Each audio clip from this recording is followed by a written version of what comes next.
Hi guys, it's Frankie from Frankie Tech.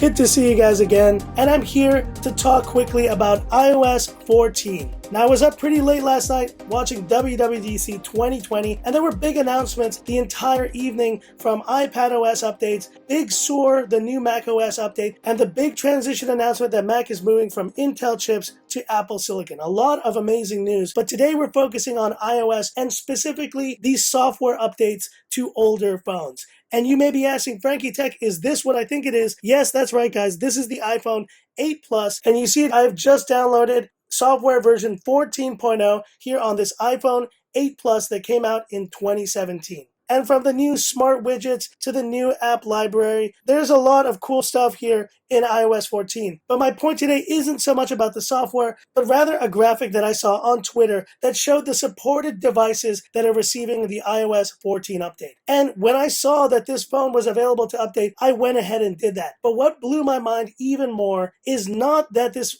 update is available to this iPhone 8 Plus, that this software update was available to the iPhone SE first generation. And here's the iPhone SE running iOS 14, there you see it, which I thought was absolutely incredible. But it doesn't stop there, guys. There were two phones on this list that just blew my mind. So on the list of iOS 14 supported devices, we have the iPhone 6s and 6s Plus, phones from 2015 receiving the developer beta for iOS 14. So curiosity got the better of me, and here is the iPhone 6s Plus from 2015 running the latest version iOS 14. And there you see it.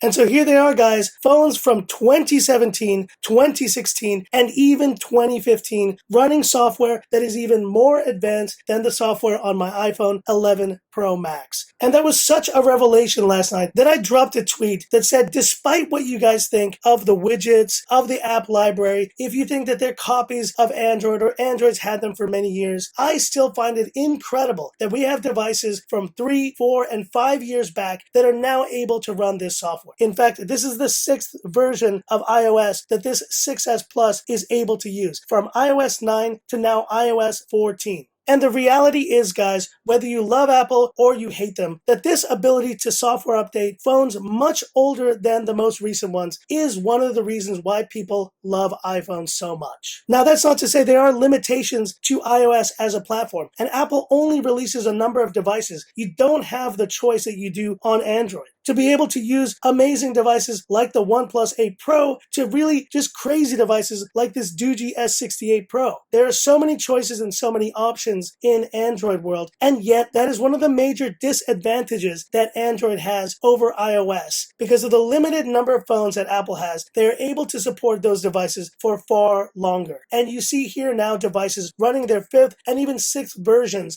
of iOS. Now you may be saying, but Frankie Tech, the 6s Plus is a piece of garbage. It's ancient. Why would I even want to use this phone in 2020? And maybe the battery is shot on this phone. Maybe it doesn't have the same kind of speed that it used to have. But the fact that this device is still being updated means that someone out there is going to be able to get the official release of iOS 14 in the fall, and they'll be able to enjoy their device for another year. Let me give you a comparable situation if this was Android. Imagine if Android 11, which was just announced, became available on day one on both the Galaxy S6, the Nexus 5X, the Nexus 6P, just to name a few. A number of the phones that were released, and on day one, they were able to run the latest Android 11 software. You don't see that on Android side. And while some OEMs do a better job than others, it is a big fragmented mess. And that is one of the setbacks of having so many options on the Android side. Now, I'm not trying to turn this into an Android versus Apple debate, but whichever OS you prefer, there's no denying